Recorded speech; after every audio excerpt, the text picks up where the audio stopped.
welcome to Breaking Ground, Making Waves. This is a planetary platform to spotlight visionary leaders driving meaningful change. This series celebrates innovation, resilience, and the incredible work being done to foster sustainable and inclusive progress. So, our guest for today is Eric Christmas. Eric has spent his entire career advancing Indigenous communities through leadership roles in both public and private sectors. He's worked with Member to First Nation, ExxonMobil, led major initiatives through the Assembly of Nova Scotia Mi'kmaq Chiefs. Most notably, Eric developed and delivered the Mi'kmaq Renewable Energy Strategy, bringing together 13 nations to build clean energy projects in Nova Scotia. He's a trusted advisor on energy governance and now serves as the Senior Advisor for Indigenous Affairs for Planetary Technologies. So, welcome, Eric. Thank you so much for taking the time. You're welcome, Diana. Thank you so much. And just to be clear, again, that was such an amazing intro. So thank you for that. I helped with the so you mentioned the Mi'kmaq Renewable Energy Strategy. I didn't do it myself. That was a Of team effort, course. of Yeah. course. Yeah. And we did that, of course, with the Chiefs and I believe Stantec as well. But I did have a role there to play, and it was fun to do that and exciting, and yeah, it was great. I loved it. Thank you, Eric. Yeah, it's never, an individual. It's always a team effort. It's always Oh, bringing people together. And yeah, absolutely. yeah. But so that brings me to my first question, Eric. Can you tell us a bit about yourself? What shaped your journey into this work that Oh, you're doing today with the Indigenous okay. communities? Oh wow, I wasn't expecting that like that particular question. What actually, because I never thought about it that much. What actually shaped I guess my path and my career. I mean, yeah. So I'm First Nations, obviously. So I was drawn to First Nations issues. Um, I went to university late in life. I went when I was like 25, 20, 26, and so I went to Dow, which I know is important to you guys as well. And when I was at Dow, I mean, exploring, I wasn't really sure what what kind of career that I wanted or which program that I want. I knew business was my thing, and I took a course in second year, and it was on the third world development, and I thought it was so interesting and fascinating. I had a great professor. But to answer your question in a long-winded way, sorry, I noticed there were a lot of similar issues, not obviously on the same sort of scale, because we're talking about Africa, India, which have massive challenges in economics and culture and social issues. But First Nations, I mean, smaller, but we have the same issue. We have some very challenging issues again, as you would know, and I'm sure many of our of those watching would know this as well. And so, as he was talking about these, I began to really think about the things that he's talking about are so similar to what my experience was with First Nations. That just kind of drew me into it all, and so it was almost from that day I realized I knew that's what I wanted to do. I didn't realize that my path would take me to to here today, but it's been a really amazing journey for me, Diane. I can tell you that I graduated in '93 and but before that I was already working in a part-time basis. But I began my I guess my adult career because I was 29 or 30 when I actually graduated. And my adult career, if I can say it that way, began with the government. So I worked with Fisheries and Oceans, and I was involved with, and everything I've done that you'll hear about it's all around some First Nations issue around it. So I was hired in at a DFO 6 years before the big Marshall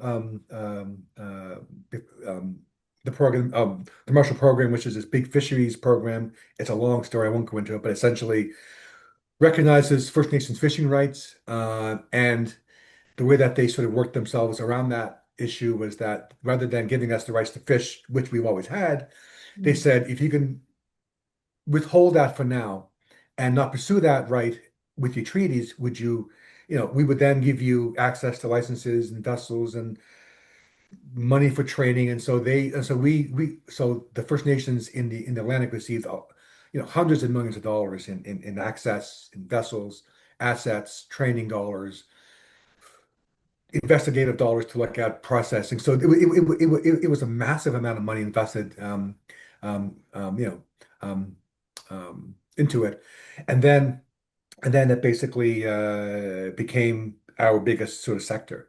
up until gaming happened. But I got to do this work before before all this happened, and when I worked there, it was in a much smaller sort of a version of the program. So that's my journey began there, and you're going to hear fishing again and again because I still have my foot in that sort of water every so often. Um, I left there. I won't do all the different places, but the ones that were the most important to me and I think had the most impact in my career.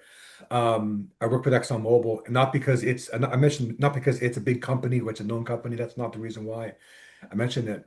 Um, Nova Scotia was just getting into offshore gas, and that project that ExxonMobil sort of ran was the first project where we had to test um, the Mi'kmaq rights and title issue. So rights and title is about recognizing the indigenous responsibility to the natural world, essentially. So land, animals, spirit. And so title really means not that we own the land per se. It means that we have this kind of cultural alignment to it. That our belief is to make sure is to ensure that nature is always cared for, and so that's what that project was. It's as far as what was important to me was that it was the first time that project tested that whole a ruling. Well, this was a Supreme Court ruling. So and this was 97. We did the first one in 99. So it was the first test of this. And so I got to work with the Chiefs, you know, but not with them. I was kind of on the other side with ExxonMobil. But I mean, it was an amazing experience, and I think we got to a really solid place, and we got everything done, and that led to eventually the Chiefs having this amazing uh, thing now called the Assembly, which is the 13 First Nations group. That is really a third level of a government here in the province, and it's an extremely powerful group. And I got to work for them for 6 years, which is, I mean, I worked other places, but the next really big placement for me that's important to me in this conversation was I got to work for the Chiefs, and in 2008 became um, the energy advisor for the Mi'kmaq. And so I got to do the wind for no, I got to do offshore oil and gas first, which was a fun kind of going back again to to where I worked before, and then we did that for 2 years, and then the last 4 years I spent really working on both the renewable energy sector. So wind was our biggest play, and also Mi'kmaq energy efficiency as well was the other big thing that I got to do.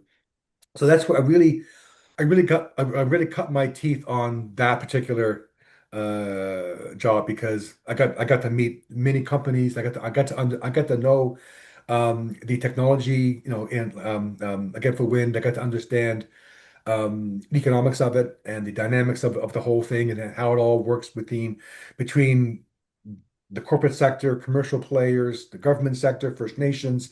It's this massive. It was like it was a big chess game. We had all these kind of pieces that you're moving around, and somehow it all kind of works out at the end. So that to me, that was my most important engagement as far as shaping who I am today, as far as a consultant working in this sector. So I can't say enough for them. Thank them enough for giving me that chance to work for them. And then I got to also the last thing I did for the Chiefs before I left was I helped to build. I led the team, but I was one of many that built something that we were wanting for like 40 years, which was a 13 First Nation dev corp and an actual a vehicle that could hold 13 First Nations assets for projects, finance, equity, and build these things. And so this was built primarily to hold the wind assets because the Chiefs couldn't hold assets legally because it just wasn't structured in that way. But they had to build this other entity, which became a dev corp. And now it's called I can't pronounce the name. It's a long, big mug name. I would just butcher WMA?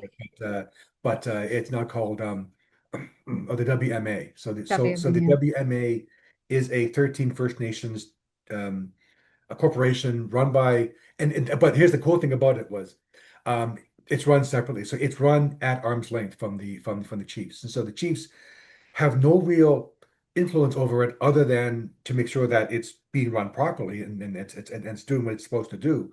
But as far as decision making, partnerships, investment, that's all them. And they have their own board, and they've done amazing things. And so besides building the wind projects, that I was working on, they have since got into some other really amazing things. They got into a massive battery storage project, which work. I think that's along with it's them and I believe a CBU.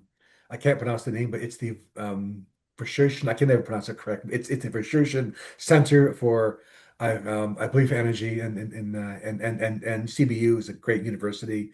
Um, and so uh, I lost my train of thought now. I had something and I lost it. But you know, and so I got to do that, and then they got into there was a second round of major wind ventures coming up for bidding, and so at this time when the first round came up, it was just the chiefs and where we worked at with the assembly, that's what we did. Now we have this arm's length, fully functional, fully supported Mi'kmaq corporation. That's what they did. So that's their job now. And they do it so well. And so I'm so proud of them. And I even got to run it for about 2 years as well, which was another great thing I did. And then I left that, and then I went out on my own, and I've been involved in so many amazing projects and really cool sectors. I mean, the one that's I think the most, not the most fun, but it certainly is interesting for sure, is the virtual reality sector. And so I got involved in that very early, around 2014, 2015. And so with the VR projects that I've been involved with, and the ones we work on are essentially for assisting industry for safety processes or for training processes, for like say or to onboard staff that are just joining, or to kind of explain something that is otherwise technical, but with VR can be so visual and can give such great visual cues as to how these things work. So that's so I've done that now for several years, and I've done work in the marine vessel industry. I've done some work for them. I've done work in the housing industry as well in VR, which has been exciting. And then I've also been involved. And then I've had some really amazing contracts. Fishing again was another one. I had that for 6 years for another First Nation, helping them with their own commercial fishing. And then I got a lot involved in the offshore wind sector because of my background. Um, I've been involved with and also I'm on a few boards, but the one board that I'll talk about, they're called LearnSphere, and LearnSphere is they've been around since '95. LearnSphere basically assists and trains small and medium-sized companies to basically to increase their margins, be more efficient, be more effective, grow their business. Um, what we're doing, what I'm doing there for them, as both a board member, but also as someone that they've also engaged as well, which is kind of odd, to help train First Nations companies to really take advantage of the federal government's procurement program. And so the training we're doing there for those companies is that we give them a mentor, and then we basically give them all the information that they need. But we also we put them through some tests and some practices, and so they will actually bid as part of the program. They will actually bid for real on some contracts, we feel it's it's better to learn by doing rather than learning by just watching. And so that's that one there. Right now, also. Um, along with of course with you guys, which has been an amazing experience. Um, I've also been involved with doing First Nations work, working with other bands, building their corporate sector as well. So I'd stop it there. There's so many, but it's a long It's way to it's say that mm. I've been busy. Oh, I can tell that. So for the listeners, Eric and I met at a conference, and I could see, the kind of cross-sectoral knowledge that he brings, and I'm so glad that he decided to also partner with us and be part of our work at Planetary. So Eric, what I wanted to I do have like other questions, but as you were talking about First Nations bands and WMA, by the way, Crystal Nicholas, who's the president of WMA, came on the series. Oh, excellent. Oh, She's she's yeah, she's awesome. one of the yeah, she's incredible. But I'm curious if you can tell us in a nutshell, right? Because we have people from all parts of the world listening in. In a nutshell, what does it, First Nations, the communities, the bands, what is the structure of it? There are 13 in Nova Scotia. What are these organizations? Just the key, if you can just talk about it in a Oh, nutshell for anyone to understand what it's sure. like. Well, okay. So for Nova Scotia, we have 13 bands, or again for nations, as and these are they operate without any sort of it's hard to say this right. They are independent First Nations. They have their own elected elected chiefs and the councils as well. Um, Most bands are around and so the size here, if I get the census right, I mean the smallest band would be between 300 and 400 members up to like 5,000. So we have a complete range of different sizes and shapes, and to also support them. And so just having a First Nation alone, which are very powerful as well. So I think your watchers should also know every First Nation onto themselves are really powerful bands. The Chiefs now are these young, visionary, educated, passionate chiefs. Men and women as well. So it's great to have a mix of both. Some of my favorite chiefs are actually women who I've known for years, and they're so amazing to work with.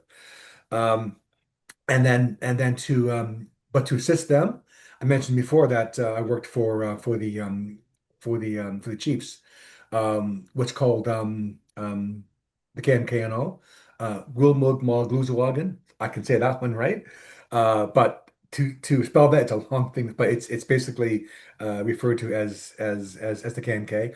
That would be the sort of dominant sort of supporting structure as far as um, both engagement goes and also for say consultation. So if there's ever a major project, just about all of them that would have something to do with extracting resources because of this 1997 ruling that I mentioned in my introduction, they have to come now to us. They have to visit our um, territory and talk to us and inform us what they're doing, um, how they're going to do it, what are the potential hazards, what are the potential dangers to the earth, the soil, the water, the air, the plants, the Yeah. animals. What are the measures that would have to take place to get those issues um, resolved? And of course, if it's a big project, what are the benefits for us as well? Because we also, I mean, the campaign is also about ensuring that whatever projects come to our shoreline, that they're also providing us with employment and contracts and investment. And so that's why the KMK is the most important single entity that supports all 13 communities, because they take the sort of frontline stance against projects that are wanting to build here. It's also a great place to work as well. And anyone coming to that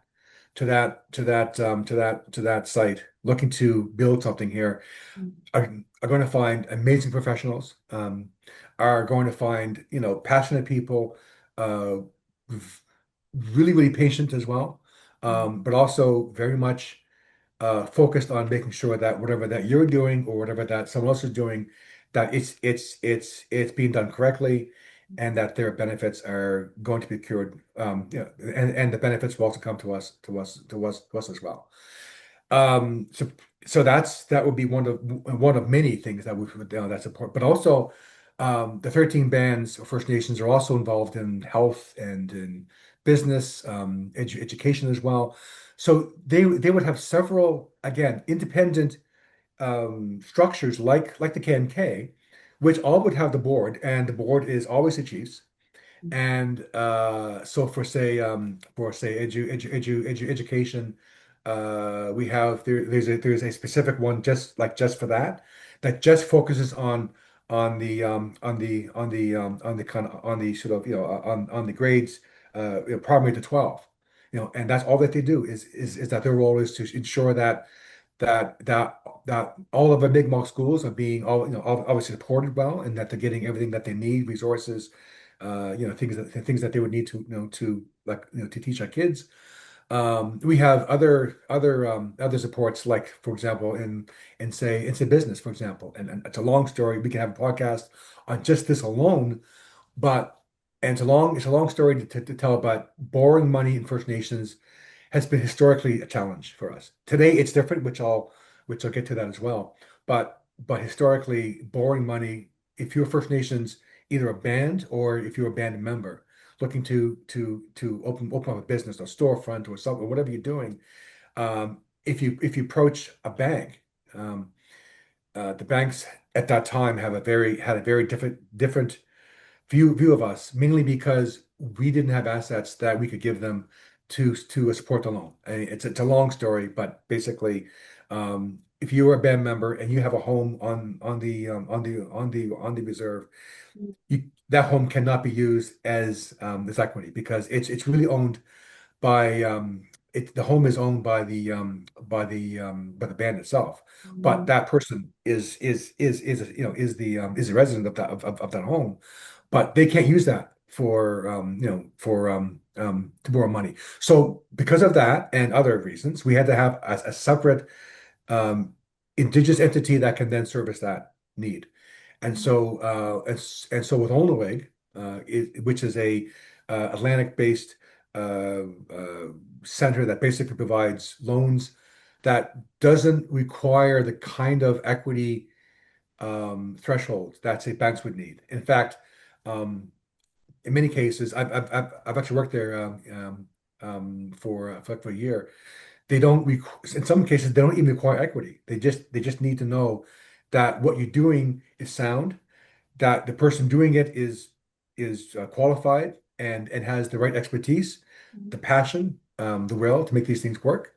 And that's all that they need, really. And so that was an important asset for us, because without Only we wouldn't.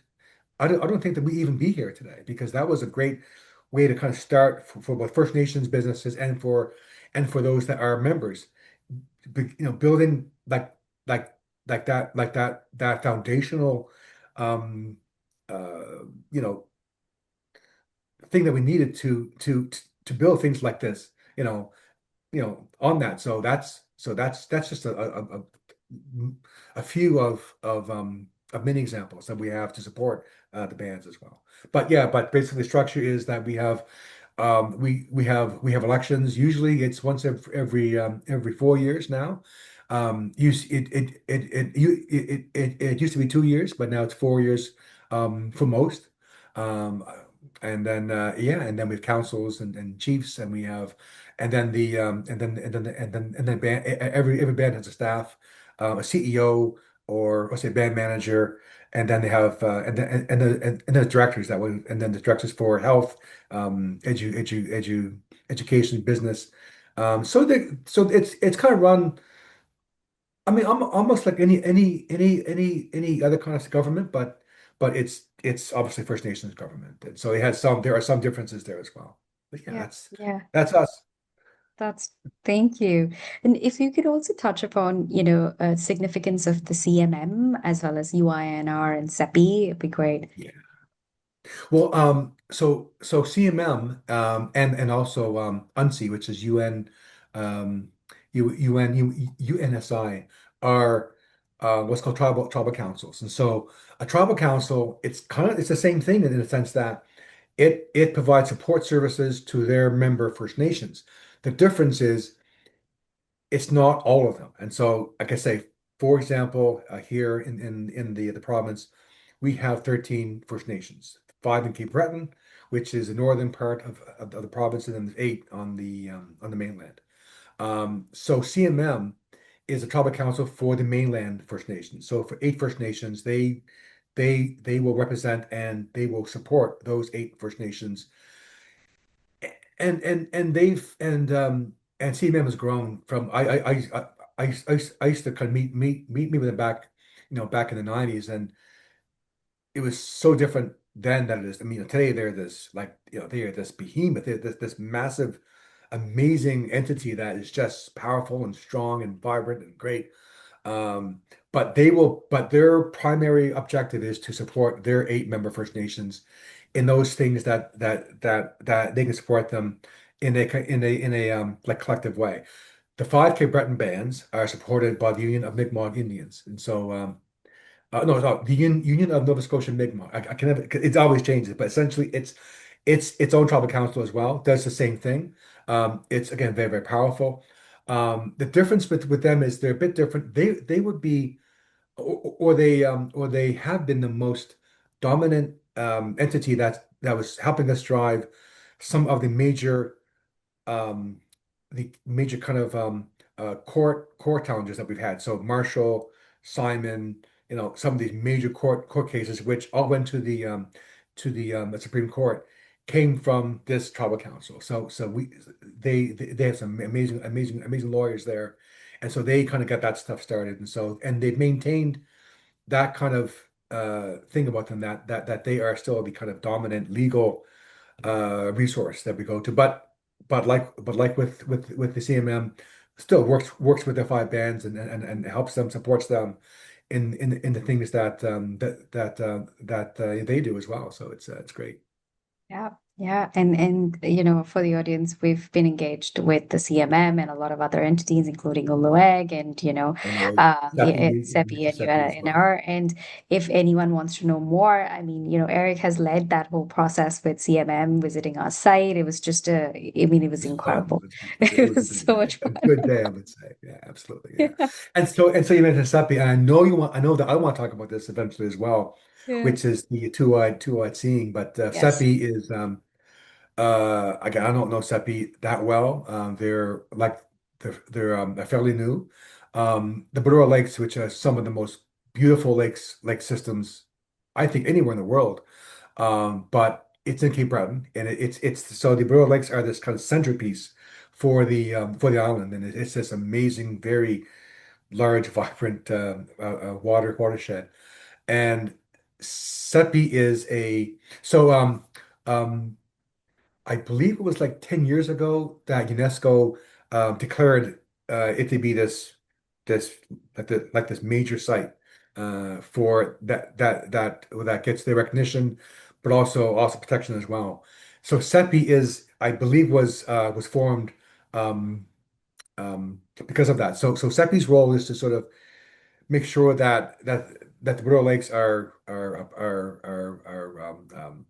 protected, of course, that they're understood, they're studied, and also and also like celebrated as well. And so SEPI does that kind of work for them. But SEPI is different again in that they're a non-political group. But what makes SEPI really special, because we met with them already, and I told this to you why they're special. Um, their committee is led by one of the most amazing elders I've ever met in my life. And this is, of course, Dr. Albert Marshall. And Albert, Albert is this 85, 86-year-old dynamo. I mean, physically he's getting older, he's getting tired, he uses a walker now.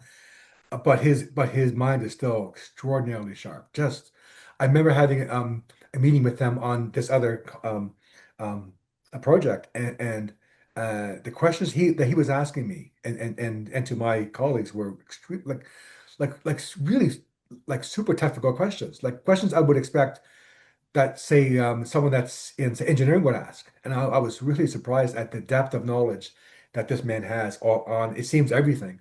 But what makes Albert truly special, and which will be, I think, Albert's legacy, and rightfully so, is two-eyed seeing. And so two-eyed seeing is how to explain two-eyed seeing in a way that's going to be that I can do quickly because it's a long. Well, I'll tell the story. So in '95, Albert asked a simple question, and the question he asked was, why is there not more Mi'kmaq taking the sciences in school? So chemistry and physics and all those sciences, and because around '95 we were just beginning what I would call a renaissance in Mi'kmaq in Mi'kmaq education, and the Renaissance really was around built around the social sciences, and so law, sociology, poli sci. So anything, any social science, I wouldn't call law social science, but just for this discussion, I will. But anything that had to do with anything that could alleviate or understand or interact with First Nations issues on a social level. That's where we were going. We were seeing a lot of kids going into those programs because obviously they like myself wanted to make a change, wanted to wanted to do more than just sit back and watch something not happen. And so these kids went into these programs, but not science. And when Albert asked the question, we were just starting to get into more complicated projects and more complex discussions, which would need science as well.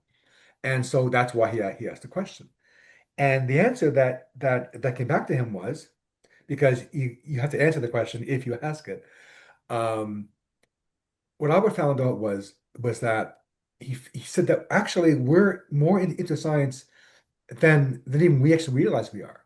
We Mi'kmaq and really all peoples that are that are say that are from the from that land would have observed nature, would have observed climate, would have observed everything over centuries of time, Yeah. and would have recorded that kind of those observations um, verbally, through storytelling, and so that kind of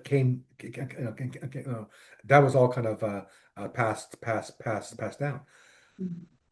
But it's the same thing. So Western science does the exact same thing. It's observe, record, and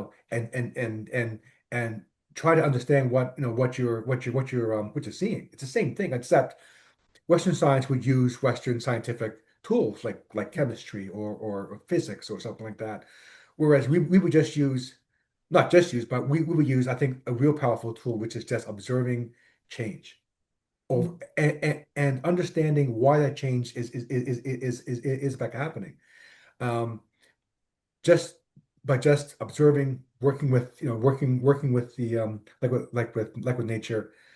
And so those two approaches are almost alike in the sense that their foundations are alike. Yeah. It's Yeah. to observe Yeah. and test and to retest. So Albert saw that those that were practicing or those that understood the indigenous side of science Mm. didn't see a place for them in the Western sciences when they went to school. So if you took chemistry or physics or some hard science in school, what you're going to get is what you're paying for, which is basically being taught how to do that science in the Western way, using Mm. the tools that I just mentioned. So there was no indigenous sort of there was no first case, there was no element there for them. So he felt the reason why they weren't taking the science is because Western science didn't recognize or didn't appreciate the science that we practiced, which was this long-standing um, uh, you know observing nature science. So Albert said the best way, so he said, well, so the answer is simple. Merge them together. put them together into one program, Mm, and you have like one eye, which is the eye seeing our science and seeing how we've done things, and you have this other eye focused only on the Western science, but you put mm, them together. And the yes. program that we that he eventually launched Mm, at CBU, again, another great thing for CBU, was this two-eyed seeing science program, which was to mm, all its I believe its intent was to get kids just into the program itself, into a basic program, and then from there, using this two-eyed seeing approach, getting them, making sure that they're appreciated, that their belief systems are being not just that they're being appreciated, but they're being used as well, and they're being used by non First Nations people in a Western science um, um, um, a context. So that's what he thought would be the way to kind of resolve this problem, and he was right. It did in fact resolve it. Today, I'm so proud and pleased to see these kids, these youth that are just I see like engineers now and chemists and just you know um, you know the marine sciences are huge for us because we are obviously marine people as well. We are very much aligned with the oceans. That's why I work for you guys. They have a huge affinity to the oceans, and so I'm seeing a lot of kids now taking sciences in that kind of sector. So Albert's legacy is going to be that he really brought science back to the Mi'kmaq, but more importantly, he brought our science to the Western groups, and so that's yeah, he's just amazing. let's see. So the two-eyed seeing approach, if I can just keep talking now, maybe I'll just stop and if you have a question to ask me, I can definitely answer the question. But No, I know you're going there for sure. Yeah, I'd love to know now for Planetary, the design of the two-eyed seeing. And what excited, just to give the audience a bit, is that we presented before Albert Marshall, and we he did. had some amazing thing to say. So Eric, He over, said to yeah. me, and one of my most proudest moments, and I've been doing this work for over 30 years now. And it was only in the last few weeks that we actually made, that we made our that we went to Cape Breton and we met the whole SEPI team and the whole SEPI committee, and Albert was there as well. And so we presented our sort of take on how we are going to use the concept of the two-eyed seeing to then create something within our company that we want to use that to transfer our science and their science together, and then put that back into back to First Nations again, and with the hope that with this new sort of thing that we're about to do, like what Albert did, it's to draw interest from First Nations, either be it a First Nation band, be it the WMA or some other entity like say CMM, or the UINR, if they want to do something in this type of sector where they want to explore how can we capture carbon in the most efficient way using the marine systems, this will this will help them do that. And when we made that presentation to the committee, Albert said, this is the best example of two-way seeing I have ever seen. He said that it's about putting two-way seeing into action. It's not about using it as just a concept and just keeping it in that like, conceptual phase. It's taking two-eyed seeing as a concept, but creating real action, from Yeah, and so that's our program. And yeah. so when I heard that from Albert, I was blown. It just blew me away that he said that your approach is exactly what he wants to see happen, and to have him say that where he's now 87 or so years old. I mean, no, no, knowing that we're not gonna have Albert forever. To hear that now was to me was really really important to me. Yeah, Absolutely. to all of us, Eric. And I must say that that is an actual blessing from an elder. Yeah. right? That's Oh, what it felt like, to give that kind of, what Planetary and, what you've proposed, Eric, and that whole two-eyed seeing process that we're building towards and working towards. To get that kind of blessing was just incredible. And so, no, all thanks to you as yeah. well, Eric. Eric, this has Welcome. been incredible.